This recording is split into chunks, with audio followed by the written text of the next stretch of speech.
Technical বিষয়গুলি আপনাদের সামনে তুলে ধরব। তো আমি সর্বপ্রথমে ধন্যবাদ জানাই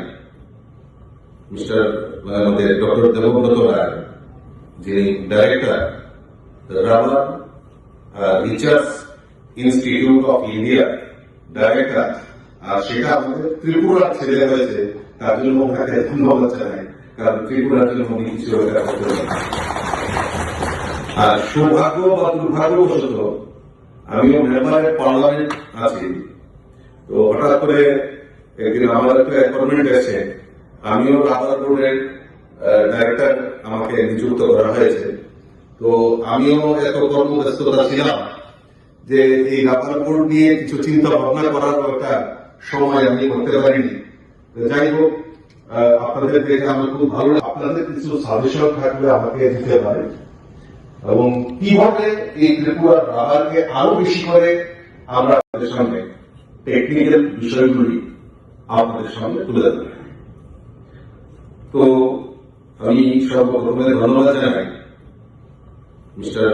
আমাদের ডক্টর দেবব্রত রায়, যিনি director rubber research institute of India director, আর সেটা আমাদের ত্রিপুরার ছেলে হয়েছে, তার জন্য ওনাকে ধন্যবাদ জানাই, কারণ ত্রিপুরার জন্য উনি কিছু করতে পারেন।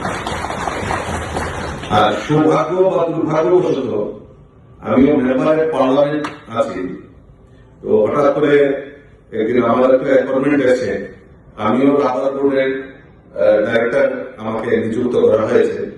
তো আমিও এত কর্মব্যস্ততা ছিলাম যে এই রাবার বোর্ড নিয়ে কিছু চিন্তা ভাবনা করার একটা সময় আমি করতে পারিনি।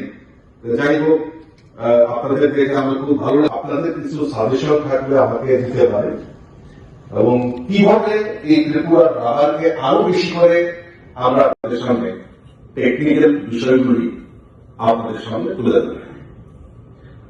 তো আমি সর্বপ্রথমে ধন্যবাদ জানাই